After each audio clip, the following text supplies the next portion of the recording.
A stocks and shares ISA is the holy grail for UK investors. It's completely tax-free and you can invest up to £20,000 per tax year. But there are tons of different options out there, so which one do you choose? Well, today hopefully I'm going to take some of that decision fatigue away from you by doing a full comprehensive review of a handful of stocks and shares ISA providers that are available to you. We'll discuss everything from fees and charges, availability of stocks and funds, functionality and access, along with what Trustpilot reviews have to say as well, because some of the platforms are absolute stinkers. This review from Ian says, I've been trying to withdraw my money for several weeks but haven't been able to.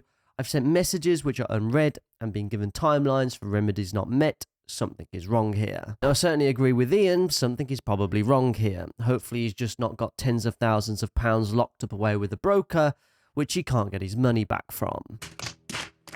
Which is why it's important to note at the top of the video that all of the brokers that we're going to discuss today are authorized and regulated by the Financial Conduct Authority and are also covered by something called the Financial Services Compensation Scheme, which means that your assets are protected up to the value of £85,000. Nice. For me, this gives me peace of mind investing my funds with a broker, knowing my funds are protected. Which is why it's so important to pick the right stocks and shares ISA provider and not just go with any rogue one out there. So I'll give you my opinion on what I personally think are some of the best stocks and shares ISA providers. I'll also leave some affiliate links down in the description below for some of the providers if you're interested. But ultimately, I'll leave it in your capable hands to decide what broker is best for you.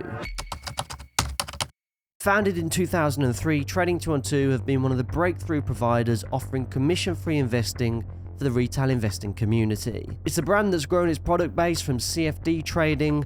Welcome to Trading212's brand new tutorial series on trading strategies. To offering their flagship ISAs being advertised on television. I was in London earlier on this week and the 212 ISA was being advertised on the tube. So whether it's being on the London Underground, whether it's on TV or whether it's on YouTube, Trading212 certainly seem to be everywhere at the moment. But are their strong marketing efforts backed up by an equally good platform along with a competitive pricing structure that truly allows you to build wealth every day? Well, first and foremost, let's discuss the fees. Fees can be confusing and there are so many different ones out there, but actually on Trading212, the fee structure is largely quite simple. Instead of me telling you about the fees that they don't have, let me share with you the fees that they do have because they're few and far between. So the only payable fees on Trading212 are as follows.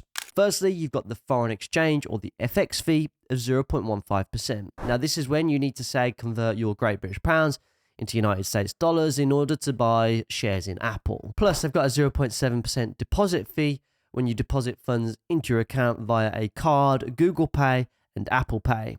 However, if you deposit via bank transfer, it's completely free. And that's pretty much it. No other additional fees on the Trading212 app. They're certainly not looking to cream money off you like some of the other brokers out there, some of which we're going to discuss during today's video. And on the flip side, Trading212 have actually quite a substantial offering when it comes to what I'm going to refer to as value-added services. This is the kind of stuff that benefits you and me just from actually having an account, such as a 5.2% interest rate on uninvested cash, which is interest paid daily into your investment account. They're also offering a 1% cash back on all new ISA accounts for the 2024-2025 tax year if you sign up between now and the 30th of April. That's a rather unique offering that I've not really seen anywhere else. From a platform perspective, it's certainly best in class. Over 13,000 global stocks and ETFs, which you can buy for as little as £1.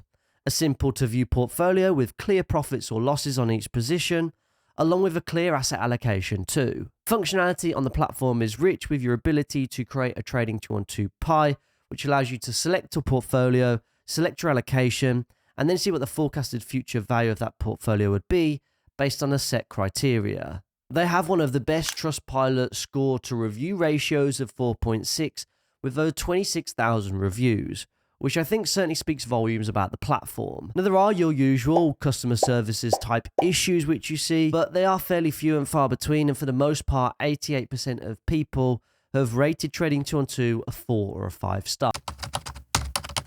1975 was the year that index fund investing was born, a compelling investment thesis by the late John Bogle, who once said, "Don't look for a needle in a haystack, instead just buy the haystack," which has inspired millions of retail investors to invest in a collection of diversified Vanguard funds. These funds are all encompassing, spanning different geographies, risk profiles, management types, and share classifications. From life strategy funds to target retirement funds, or even your popular S&P 500 ETF, which invests in the top 500 companies in the United States of America. If you're purely a fund investor, the chances are you'll find a fund over on Vanguard that probably suits your risk appetite and your investment goals too. But how much will you exactly pay to use the Vanguard platform? Well, unlike Trading 212, Vanguard actually have an account fee structure of 0.15% per year, which is capped at £375. But that's not the only fee that you need to be aware of. There's also something called an OCF, which stands for an ongoing charge figure. Now, this is the amount you pay to Vanguard in order to manage the fund that you're investing in,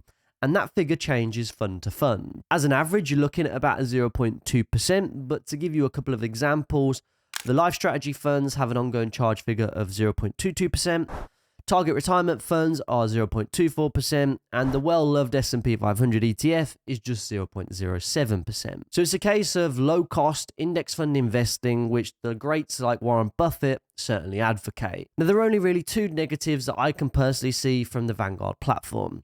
Firstly, you can't buy individual shares. And secondly, there is no mobile app either. And the website functionality isn't particularly amazing from a user experience perspective. You do get a dashboard overview, which tells you what your portfolio value is, your biggest holdings, your portfolio returns, and any cash received from dividends and deposits. But it's certainly not as clean as something like the Trading 212 app. And you can also get all of the Vanguard funds on other platforms like Trading 212. It's actually where I personally hold a sizable portion of an S&P 500 ETF. And the same also goes for other brokers that we're going to discuss during today's video too. But I think where the value sits in a company like Vanguard is the fact that they've been around for the past 50 years.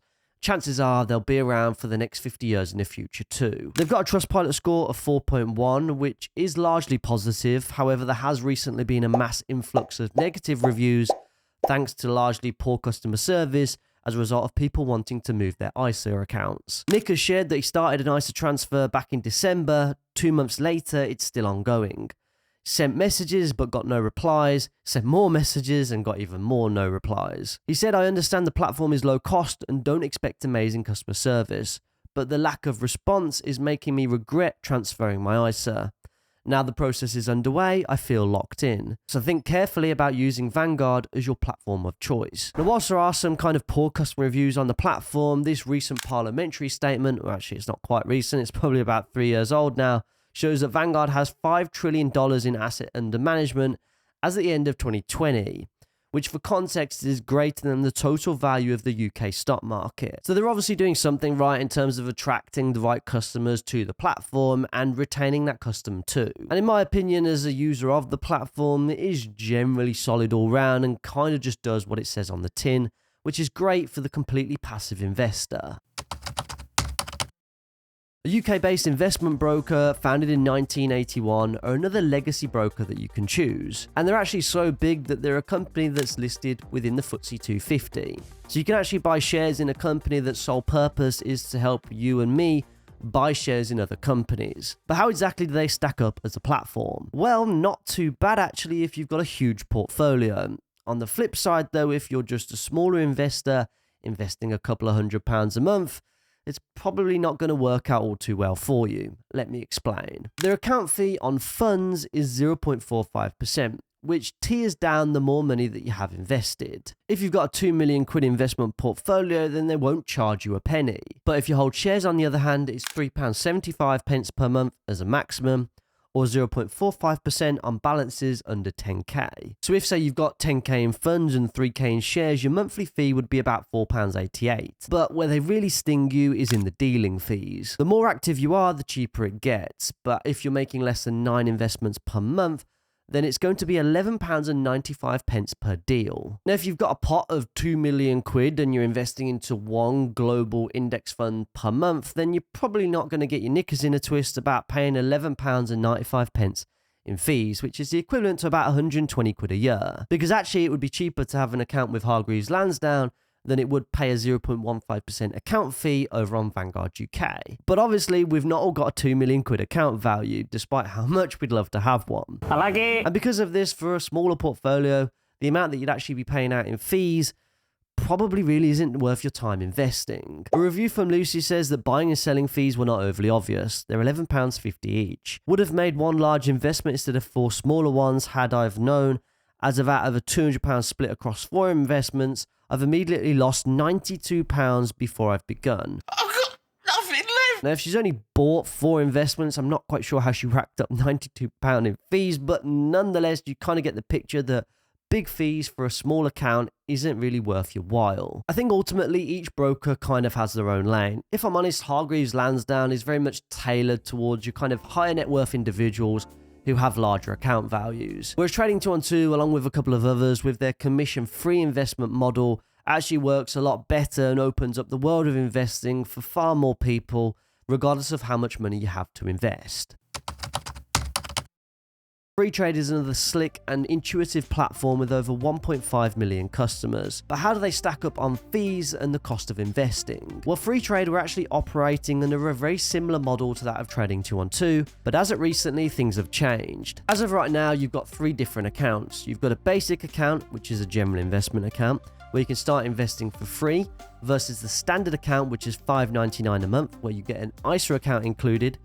Or you can go for a plus account, which is £11.99 per month, which includes the SIP. In terms of benefits, well, all of those accounts actually still benefit from commission-free trading. The range of stocks available tiers up from basic to plus. The interest on uninvested cash tiers up depending on your plan, which again could be a good way to offset some of those fees. And you do have an FX fee, which also tiers down depending on the plan that you're on, from 0.99% to 0.39%. But unfortunately, those FX fees are all higher than that on Trading 212, who charge just 0.15%. Now, my real bugbear with FreeTrade is that they kind of boosted their customer base and enticed loads of people in on the basis that they were a commission-free and almost no-fee investment model, and then they kind of quickly changed their tune and started charging everybody for the same type of account, along with removing thousands of company shares away from the free accounts, allowing you to now only invest in them if you pay for an account instead. So in my view, they're now no longer a piece of competition for the likes of Trading 212, as they've now stepped into kind of a pay-to-play approach. Nonetheless, Trustpilot review score is still a great rating, with customers largely being happy about the user-friendly platform, which I do certainly still think is as good as platforms come. You also do still get the classic customer service complaints, which are kind of around slow ISA transfers and unable to withdraw funds, making up for about 15% of 1-star complaints. Now, FreeTrade and Interactive Investor are kind of comparable on the revenue model that they run, albeit Interactive Investor do seem to be a little bit more on the expensive side. They do have a competitively priced ISA at £4.99 a month, which is their basic plan. And again, sometimes the kind of fixed fees over percentage account fees can work in your favor if you have a larger account value. So that should certainly be something that you should be mindful of. But they're not a commission-free broker. Instead, they charge you £3.99 to invest in UK financial instruments and £9.99 for international investments, and let's say a more creative fee of 99p per dividend reinvestment. Now, for me, I don't really like that fee structure. I mean, they're charging you to reinvest your dividends, which kind of goes against the kind of pretense of encouraging people to invest, and in my view, I think they're kind of taking the piss a little bit. They've cherry-picked a bunch of other brokers to compare themselves to in order to say that they're essentially cheap. But in reality, there are equally as good and more cost-effective platforms that we've discussed in this video. Now, in their defense, they are the only broker that I've reviewed today that are ranked as good as Trading 212 when it comes to a Trustpilot score, based on the volume of reviews too. 90% of which are 4- and 5-star reviews, which is actually slightly higher than Trading 212, which certainly shows as a platform they're doing something right. Now, while some of the positive reviews from some of the other platforms largely talk about the user interface and user experience of the platform,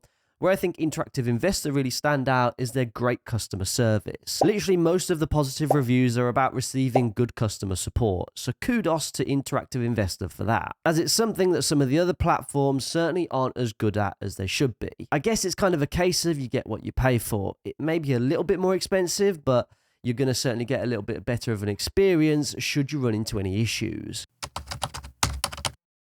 The newest kid on the block is InvestEngine. Founded in 2019, a new shiny investment platform offering commission-free ETF investing. Now, they're certainly in their own lane, only offering ETF investing, meaning that you can't buy individual shares on the InvestEngine platform. Because they operate a very similar commission model to Trading 212, being commission-free and almost fee-free, they've become a very attractive proposition for UK investors. They've kindly broken down a list of other brokers to showcase their fee-free model in action on a 10 grand portfolio for 10 years, assuming a 5% growth rate. Now, you might be thinking, well, how exactly does a company like this make their money? Because you don't want to invest all of your money into a company whose underlying business fundamentally isn't profitable. Well, what I just showed you was their DIY portfolio, but actually there's a charged for service if you decide to opt for a managed portfolio, which it totals about a fee of 0.47%, which, to be honest, really isn't all too bad, all things considered. I've personally not used the platform before, but from what I can see, it does look pretty slick from the content that I've seen, and the 4.7-star Trustpilot review score kind of backs that up when you begin to look at the reviews. So all in all, I personally think that the UK investment space is in a really good spot right now. It's competitive, and there are more brokers entering the market, with the likes of Robinhood UK